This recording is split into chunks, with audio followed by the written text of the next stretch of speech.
Hi guys, this one takes off from about the 6-minute mark in the first video for question number 3, and it just kind of is an alternate solution. You don't need to necessarily know both ways to solve this, but this is a good example of something that can be solved using a trig derivative as well. So in the first solution, which I think is what most people would kind of tend towards, we labeled this side here as our x value.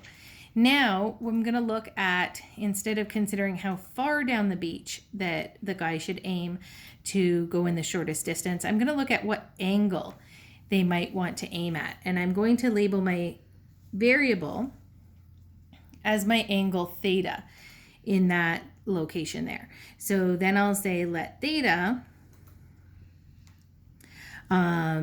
be the angle to aim toward the beach. So that's a little kind of vague and hard to detail, but if you label it on a diagram, it's pretty clear what it means there. Then if we are looking at the restrictions on my theta, I know that my theta could be 0, which would be the case of going straight towards the beach along that direct path. So theta would have to be bigger than 0, bigger than or equal to 0. And then what's the maximum angle that theta could be? He obviously wouldn't aim past his friend's house and run back. That would be silly. So the maximum angle would be here when theta would have a tangent value of opposite over adjacent here of 3/1. So I'm going to say that the upper bound for my theta is the inverse tan of 3. Because that is the biggest value of theta that would send the person directly from the island to their friend's house. So now we're going to rewrite those distances in terms of the variable here with my angle. So I know that D1 is the hypotenuse in this. So I've got adjacent and hypotenuse. So I know cos of theta equals 1 over D1. And then rewriting that, D1 equals 1 over cos theta or secant theta. But we're going to leave it as 1 over cos or cos theta to the -1. We can do a similar kind of thing to figure out D2. And here we would kind of similarly see that this distance here would be 1 over, it would come from the tan theta. So if we kind of labeled, I'm just going to use x to kind of keep it consistent, we could figure out x based on tan theta. So we've got tan theta is x over 1, so x equals tan theta. And then this remainder distance, D2, is 3 minus tan theta.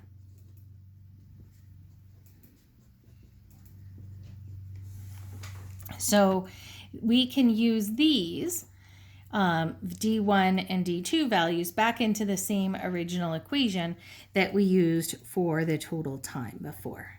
So I'm going to use cos theta to the exponent -1 over 3 plus 3 minus tan theta all over 5. And I'm going to rewrite that just like I did the last time, just to make it a little bit clearer.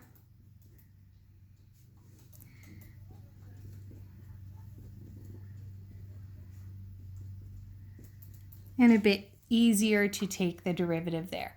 So now I'm going to find the derivative of the time with respect to theta. So the derivative of time with respect to theta, because now my variable is not an x, it's a theta, I'm going to have negative 1/3 cos theta to the exponent -2, and then times, because I've got to do chain rule, times the derivative of cos, which is negative sine theta. Okay. The derivative of tan is secant squared, so I'll get minus 1/5 secant squared theta. And then I'll kind of collect this up, simplify, gather this all in. So this is negative, negative.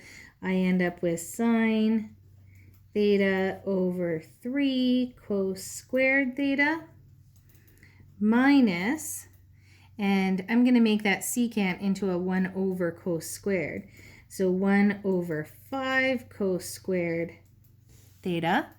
And this is a pretty easy one to get as a common denominator.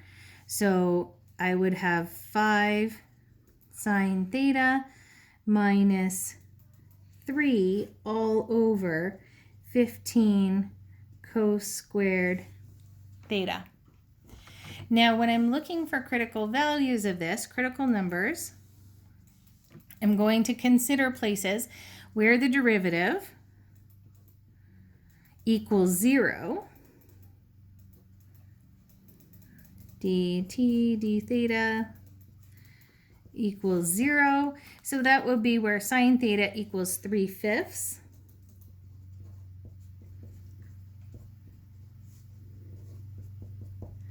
And again, because it's a word problem, I'm just going to do that in radians to 2 decimal places. So I get that theta would be about 0.64 radians. We can also consider places where d theta or dt d theta does not exist, which would be our boundary cases. And that would be where the cos would equal 0, which is pi over 2.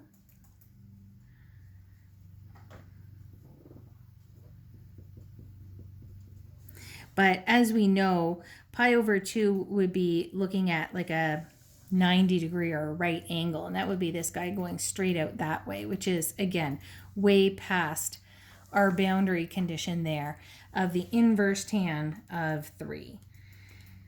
Which, just to kind of check, I'm just going to rewrite this with actual values for theta. 0 is less than or equal to theta is less than about 1.25 radians.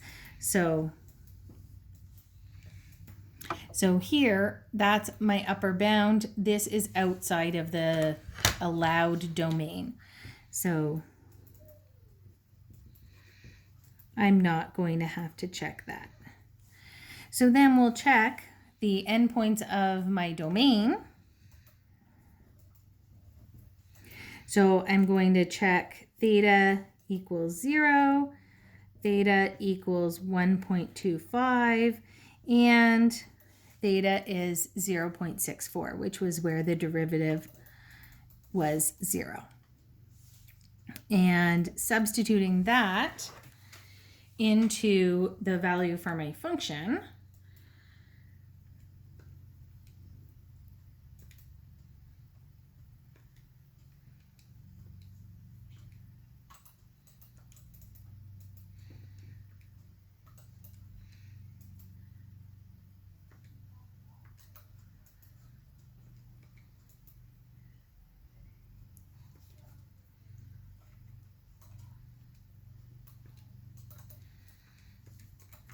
so I get, luckily, the same values.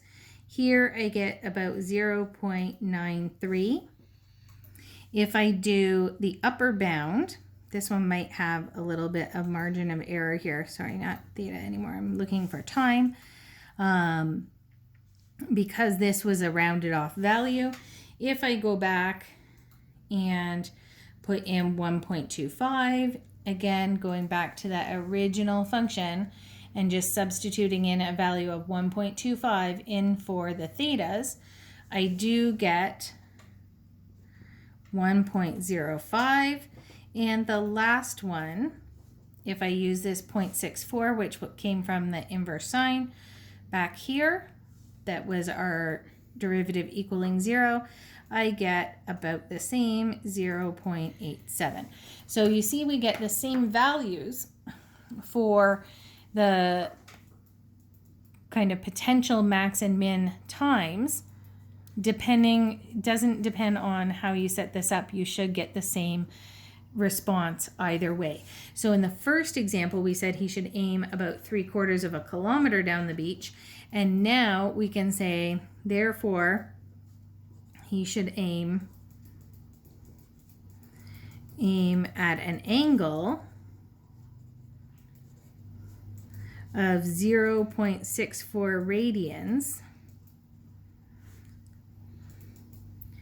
toward his friend's house. So it's just kind of interesting kind of check to see, and to see that we can in fact do these optimization problems when there's trig derivatives involved as well.